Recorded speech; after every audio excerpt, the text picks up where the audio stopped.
Hi, you're on Rescue TV. I'm really excited to bring to you part 2 of our interview series with Margie Warrell, an amazing author. This is her latest book, Stop Playing It Safe, and speaker, television personality and coach. Today we're going to talk to Margie about one of my favourite subjects. This is the modern woman's eternal dilemma. How to unplug and recharge. How do we not let other people set our agendas, Margie? It's an ongoing challenge. Yeah. It's a challenge. It is. And I don't think there's any one easy answer, because if there was, I mean, I've been looking hard for it.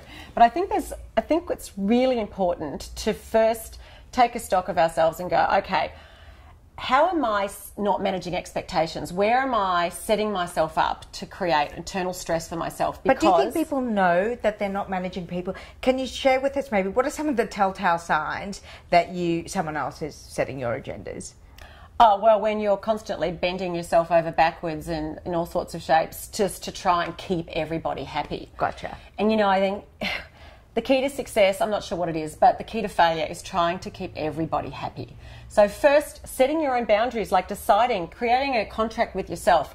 You know, what hours of the day am I willing to be in communication with people, and what hours of the day am I just needing to unplug, turn it off, and say, this is my free time just to be with my kids, or, you know, focus on other things. Because when we're always distracted, the number one thing that gets in the way of people being successful, and I think even in our relationships, is when we're just distracted and multitasking all the time.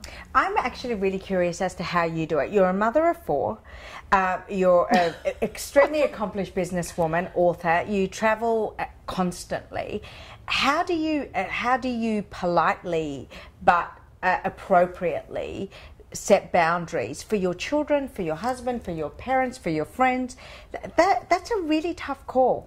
It is. You know, and I think as a woman, we love to take care of people, and I know myself, I want everyone to know I want people to know I value them. And so sometimes saying no or not being as responsive as people want, you know, it involves a bit of pain, because I'm like, oh, I want to say yes, I want to pick up the phone. Did you do the school tuck shop duties? Did you, or did you just choose to say no? I've said no to anything that's too demanding, but I pick and choose the things that will require small little bits of my time where I can show up and feel like I'm contributing. My kids can see their mum's face every now and again, but it's not me showing up every week, twice a week for 2 hours.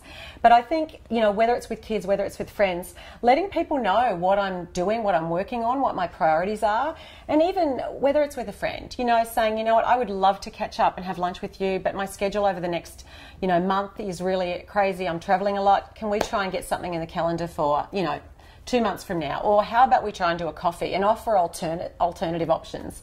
Likewise with my kids, you know, I can't always be at everything, and so I'm getting on a plane to the US tomorrow, and I'm missing one of my kids' concerts next week. And I said, you know, I would love to be there, but I'm away. I didn't know this concert was on.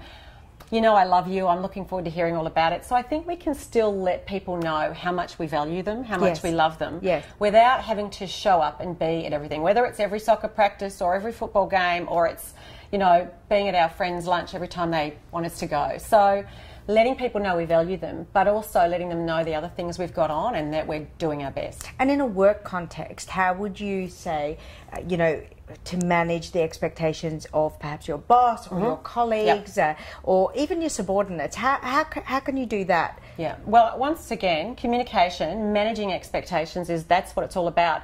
Letting people know this is what I've got in place. If there's certain times where we will be available or we won't be available, teaching people, you know, don't try and contact me on, you know, these hours of the day on these days of the week, so that people know she's not going to be responsive at this time. I think that's really important, because so often we set ourselves up where we reply all the time, and then when we don't reply, they're like, so we've got to not teach people to expect us to be like that 24/7. So let's talk about that part of it, the digital aspect that's kind of throwing everything into chaos. How do we unplug from all of the appliances and technologies that make us available to people's beck and call? Yeah, you know what, I think because we want to be responsive, our natural inclination is to be responsive, just bang, bang, bang, reply straight away. Literally for me, sometimes it is I turn off my iPhone. You cannot get hold of me. And that's, you know, only when I feel like that's, I don't do it in the middle of the day. I do, but I do it in the evening. Did you see me? I recoiled. I know. Physically. What if I miss a really important, you know, call? I gave birth at 12:06. I was on my BlackBerry by 4 o'clock. It's terrible.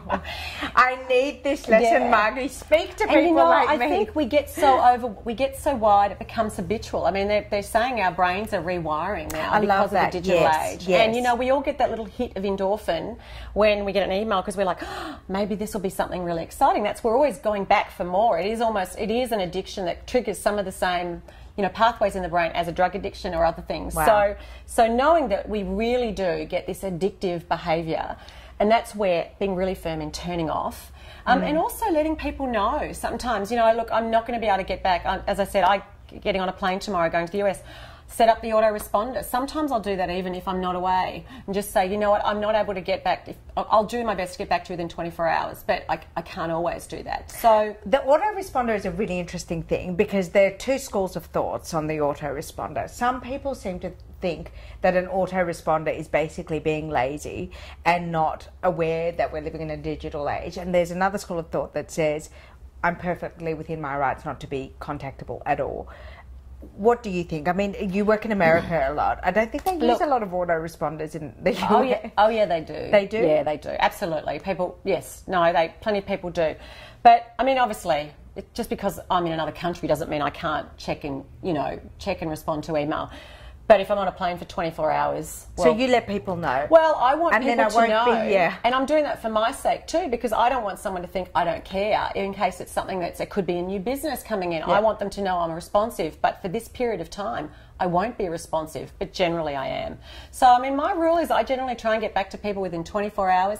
And sometimes I get emails and I think that's going to take a decent reply. I don't have time, but I let them know, look, I can't give this the response it deserves right now, but I will get back to you by the end of the week.